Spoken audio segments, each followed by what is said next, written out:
नाज़रीन, पाकिस्तान एक बार फिर आलमी सिफारतकारी का मरकज़े निगाह बना है, क्योंकि इस्लामाबाद ने वो काम कर दिखाया है जो बड़ी बड़ी ताकतें न कर सकी। दुनिया के दो बड़े मुखालिफ अमेरिका और ईरान को मुज़ाकरात की एक मेज़ पर बैठा दिया।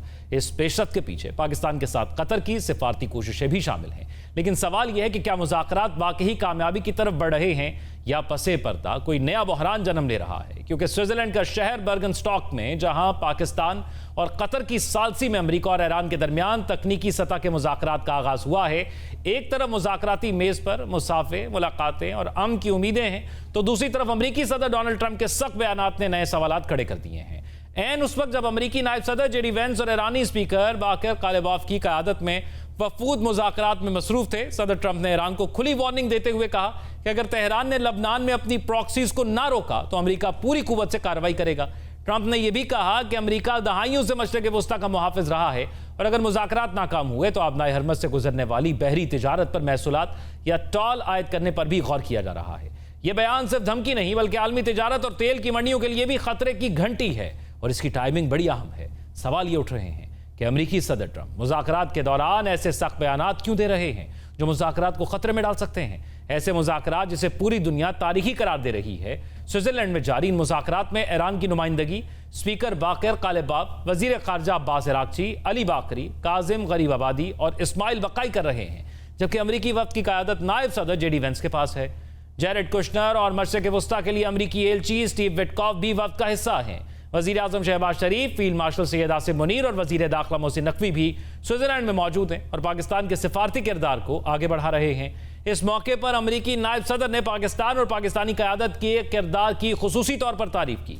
क्या कहा, जरा ये जान लें। जेडी वेंस ने जहां पाकिस्तान के किरदार को सहा, वहां वी लव पाकिस्तान भी बोला और फील्ड मार्शल आसिम मुनीर से भी कहा कि आपने जो कुछ किया उसके लिए आपका शुक्रिया। अमेरिकी नायब सदर ने कहा कि अमेरिका ईरान के साथ अपने ताल्लुकात में बुनियादी तब्दीली के लिए तैयार है। इस मौके पर वज़ीर आज़म पाकिस्तान ने आज के दिन को आलमी अमन के लिए बड़ा दिन और तारीखी करार दिया। शहबाज शरीफ ने कहा कि सदर ट्रंप की मुद्दबराना क़यादत की वजह से मुज़ाकरात मुमकिन हुए और वो पुरुमीद हैं कि जब वापस जाएं तो मुआहदे की ज़बरदस्त दस्तावेज़ात उनके पास हों। वज़ीर आज़म शहबाज शरीफ ने इस दिन को आलमी अमन के लिए तारीखी करार देते हुए उम्मीद जाहिर की कि मुज़ाकरात किसी बड़े मुआहदे पर ख़त्म होंगे। उधर ईरानी मौक़िफ़ भी वाज़ेह है। तेहरान कहता है कि वो पहले ही यकीन दहानी करा चुका है कि एटम बम नहीं बनाएगा, लेकिन यूरेनियम अफजूदगी के हक़ से दस्तबरदार नहीं होगा। ऐसे में जब मुज़ाकराती मेज़ पर उम्मीदें रखी जा रही हैं और साथ ही धमकियों का तबादला भी जारी है, तो सवाल यह है कि क्या ये मुज़ाकरात मशरिक़ वस्ता में पायदार अमन की बुनियाद बनेंगे? क्या ट्रंप के सख्त बयानात मुआहदे को सबूताज कर सकते हैं और क्या पाकिस्तान वाकई एक ऐसे तारीखी मुआहदे का ज़ामिन बनने जा रहा है जो खित्ते की तकदीर बदल देगा? नाज़रीन, अब इसी तमाम सूरत हाल पर बात करने के लिए हमारे साथ मौजूद हैं जी आर बलोच साबिक सफ़ीर, खालिद चिश्ती साहब एयर कमांडो रिटायर्ड हैं, उसके साथ साथ जॉन हुसैन साहब हमारे साथ तज्ज़ियाकार और सहाफ़ी ईरान से मौजूद होंगे। मैं खालिद चिश्ती साहब एक चीज़ का आगाज़ करना चाहूँगा। डोनाल्ड ट्रंप साहब का भी एक बयान सामने आया है, फॉक्स न्यूज़ उसको रिपोर्ट कर रहा है। वो ये कह रहे हैं कि अगर आबनाए हरमज़ ईरान ने ना खोली तो फिर ये जो मुज़ाकराती वफ़द है ये वापस नहीं जा पाएगा। और फिर साथ उन्होंने लबनान के हवाले से भी धमकी लगाई कि ईरान जो अपने जितने भी उनके इत्तेहादी हैं उनके साथ मिलकर वो खित्ते में अमन को ख़राब ना करे। सो सिचुएशन को आप कैसे रीड कर रहे हैं? एक तरफ वो साइन हो गए हैं, अब टेक्निकल टर्म्स पर बातचीत होने लगी है, लेकिन फिर इस किस्म के बयानात भी डोनाल्ड ट्रंप की जानिब से सामने आ रहे हैं। जी बहुत शुक्रिया ज़ौक़ साहब, आपने इनवाइट किया। देखिए, मेरा ख्याल है जब मिलिट्री ऑब्जेक्टिव्स वो हासिल ना कर सके तो फिर आप पोस्चरिंग के जरिए हासिल करना चाहते हैं, चाहे वो पोस्चरिंग वर्बल हो या आपकी फिजिकल हो या थ्रू मीडिया हो या नैरेटिव्स बयान करके आप एक मैसेज कन्वे करना चाहते हैं अपने ओपोनेंट्स को, एक प्राइस बताते हैं।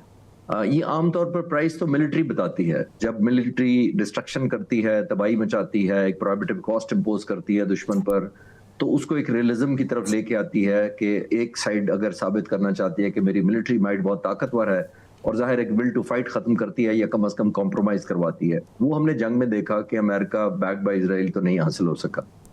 अब हम देखते हैं कि क्योंकि इसीलिए आपने देखा कि बातचीत बहुत लंबी हुई, सीज फायर एक्सटेंड होती जा रही थी, नो वॉर नो पीस के चक्कर में हम इतना हफ्ते रहे। अब क्योंकि हो गए हैं, अब थ्रेटनिंग होती है, जब आप टेबल पर बैठते हैं तो फिर एक दफा एक राउंड होता है। मैं इसको अनयूजुअल नहीं समझता और ना कोई थ्रेट समझता हूँ पीस कॉर्ड को कि ये कंटिन्यू नहीं रहेगा।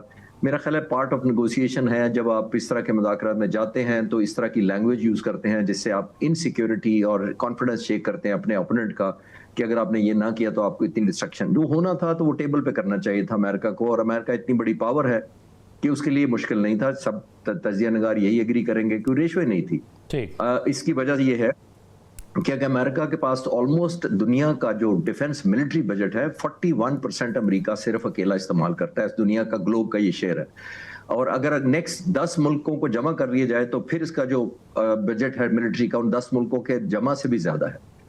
ईरान का सिर्फ $10 बिलियन है। कोई कंपैरिजन ही कोई नहीं है। तो अगर एक ऐसे मुल्क ने एक ऐसी प्रोहिबिटिव कॉस्ट इम्पोज कर दी जिसने उनको नहीं निकलने दिया अपनी फेवर में, ये कोई डील नहीं निकलने दी उनके फेवर में, तो जाहिर है एक एलिमेंट ऑफ डिसअपॉइंटमेंट फ्रस्ट्रेशन तो होगा। और वही प्रेशर डोमेस्टिक भी है, एक